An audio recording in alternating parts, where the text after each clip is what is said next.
So welcome back to Open Conversations with Frederick Idehere. The subject matter is perspectives in African culture.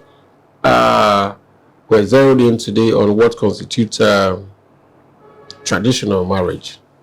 Once again, African culture is beautiful. Stay on to this channel and you learn more about traditional marriage. I have been talking with Chief, the Ime of Iroa Kingdom. Chief, welcome back. Nice to be here. Welcome back. So we were talking about introduction in the process of institutionalizing marriage customarily. You have talked about the place of the formal introduction, which is where we are right now. Now, if we move forward a little, I was asking, what do you expect to see? What is the take home of the groom to be after the introduction?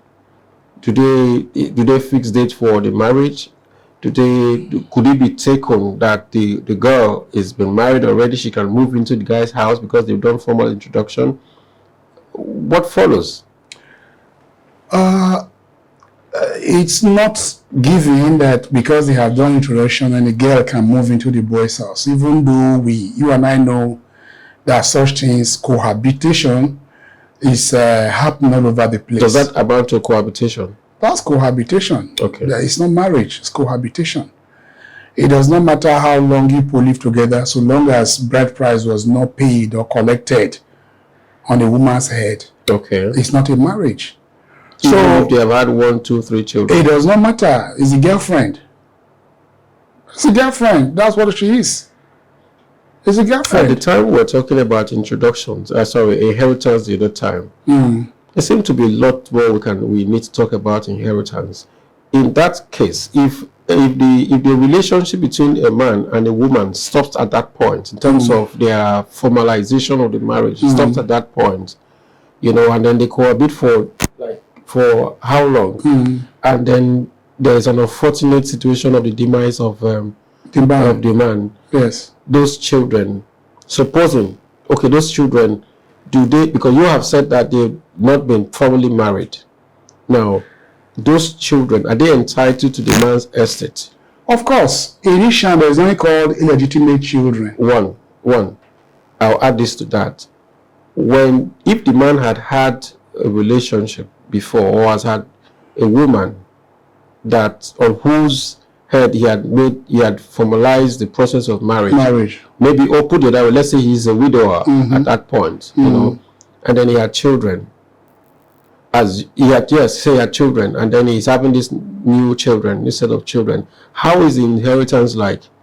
Maybe that would hold when we come back to the subject of inheritance once more. But let's just stick on this subject first. So after the introduction, I was asking their take home.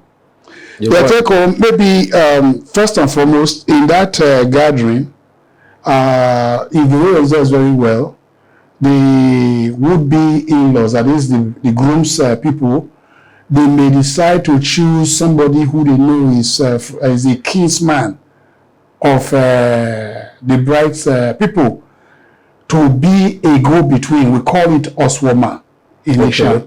To be a go-between. A liaison officer. A liaison officer, more so. A liaison officer who takes information from the boys' people to the girls' people, or from the girls' people to the boys' people. If, like you mentioned just now, assuming, let's say it's from our other tribes who are not common to the people, that is, they don't know the family of the bride, then the family of the bride can appoint one of their own kinsmen to stand for these people so that they don't go and commit a taboo. So he is the one who tells them what is expected of them at every point in time, leading to proper. Yes, even when they are at that ceremony. Assume, like in Asian, we bring out our bride 3 times. The 3rd time is the one that the real bride will come. When the girl comes, he's supposed to say, okay, this is the bride. Is that during the intro? No. I mean in the main ceremony. I'm just giving you an instance where Anosoma is really needed. Assuming the first one comes in, maybe it's one tall, pretty girl, and she's all decked up, she's covered, and then the man now go and choose the wrong one. It's not supposed to be. So it is the liaison officer. I don't know that it has happened before, because the liaison officer, who is your soma, is the one that is not telling him this is not the right one, so don't choose this one. No, this is not the right one. When the second one comes out, don't choose this one. Suppose he too does not even get it mixed up. he can't mix it up because he's being guided. Okay, that's fine. He's being guided. That's why the liaison officer is necessary. Even in Asian land, it differs from community to community. Even in Yoruba, it differs from community to community. Slight differences are there. So in some part, they may tell you in a proper marriage is 11 tubers or 14 tubers of yam. In somebody post culture, they will tell you is 14 tubers of yam. So slight differences are there from as you move from one community to the other. Okay, Chief. During the marriage proper, we don't have a liaison officer, like you have said. Yes, which is called Osoma. Osoma, yes. In Esan land. Yes. Right? Now, then when you get to the marriage proper, because you mentioned now about 10 tubers, you okay, fine. Maybe I should ask this question. At what point is the marriage list given to when they have agreed on that day? Yeah. In fact, because it's an official thing, the man knows that people are coming to see him. He knows the reason why they are coming, because he prepared for them. Brings me back to what I was saying. Yes, he will prepare for them. It's a family thing. Yeah. It takes a community to raise a child. And in Asia, when a girl is being married out, it takes the community also to marry her out. It is not just the parents of the girl that is marrying her out. So the community, the Egbele, they have, because we are communal, they all have an agreement as to this is the list that anybody come to marry from us, this is the list that we'll give to this person. So they will now give you the list, they'll give the man the list. On that day of introduction, it may be on that day, it may be another time. It depends on the exigencies of that moment. Okay. If the people say they want the list on that day and they have it handy, they will tell them the commissions. In those days, they don't used to use money collecting it. But these days, they tell you they use 1,000 collecting our list. The monies that they ask for, it's very minute, but they pay a lot of significance to all of this. So once the list is given, the groom will not know, the would-be groom will not know the things that are required of him. In that list, you have things that are going to the women of the compound. Okay, Chief, let me preempt you. Now, that list will contain, everything that is required of him. Yes. Now, on that day of the marriage, because I have experienced quite a few marriages too. Okay. On that day of the marriage, supposing they would be groom. I'm using the word very cautiously, right? Yes. And I would be at this point. He's still a big groom. They approach the bride's family, and then there are defects in some of this list. Is it such that the bride will not be handed over to? Okay, there are remedies for such occasions. Okay. When we feel assuming you are supposed to bring in 14 tubers, you only bring in the 14 tubers. But the 14 tubers of yam that you are brought in, they are looking sickly, looking anemic. Well, that kind of tells us the kind of person that you are. You are going to your in-laws' house. We will think that you will go and get the best of the best, big yams, to give to your in-laws. And like I told you, even the parents of the bride, they don't speak on that day. The elders are the ones that are talking. The people, they have their spokespeople that will talk. No, this yam is it's not worth it. And then they may find them. They may find them. Chief, for somebody who went to bring a yam or tubers of yam that is already anemic, yes, is that not suggesting? No, it's a process to tell us that you can take care of our doctor. If you can't take care of that simple process, how are we sure you can feed this one? So if it is defective, I'll tell you what that happened. This people gave us, I was the spokesperson for that ceremony. They were supposed to be with us at 12. At 3 o'clock, we were still waiting for them. We were still seated. They came. And when they came, we talked, we welcomed them, we had sat down, nobody was talking. And then by the time we had to start officially, I told them they should please tell me what time it is. They told me, and I told them, look at what time, okay, what time did we agree on this side? Is they giving me one excuse or the other? I said, my people have decided, even before you came, that anytime you come, this is the fine that is that I should pass on to you. And I pronounced the fine. They paid. Chief, okay, on the likely, situation or occurrence where these people, the groom would be family, is not entirely able to meet up those items on the list, plus including the so-called fine that might have been fined. What is the worst case situation? Let me tell you number one. I have also given that to a doctor.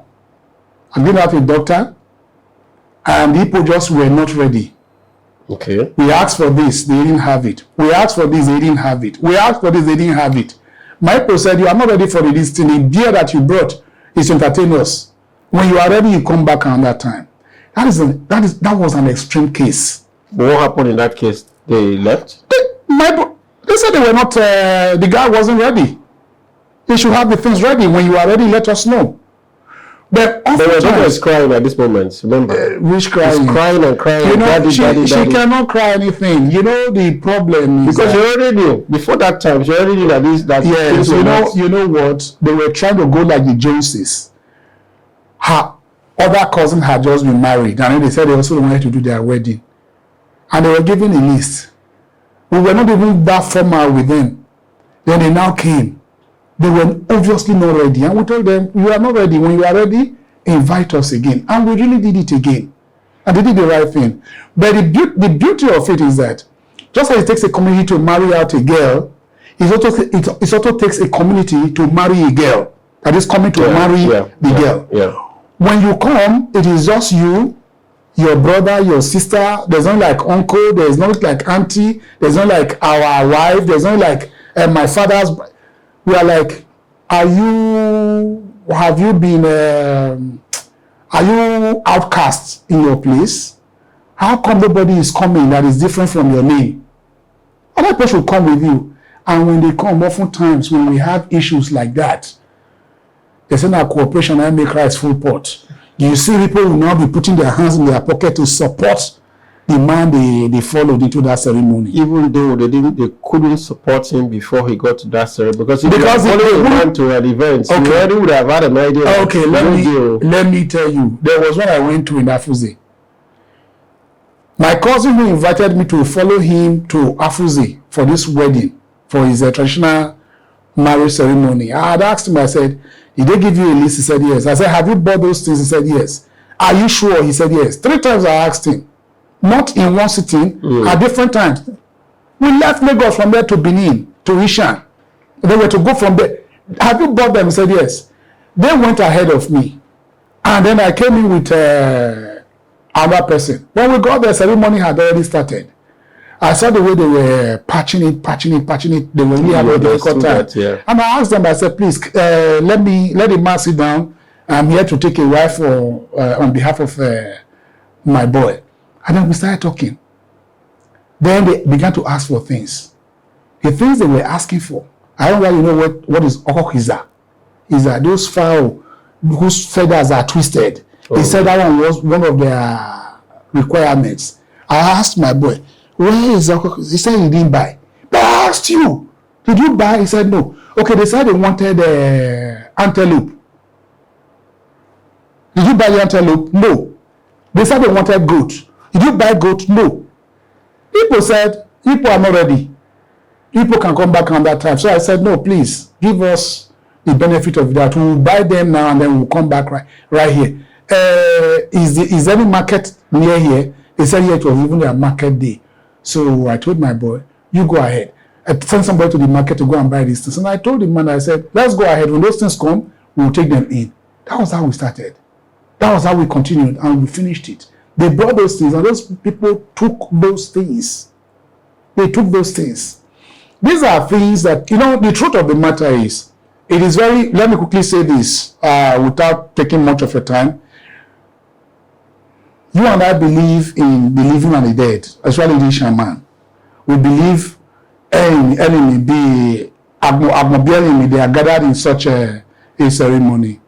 It's only proper when you come into such a place where you know the whole world is gathered.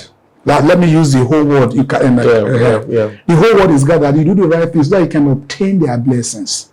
You don't want to leave them angry with you.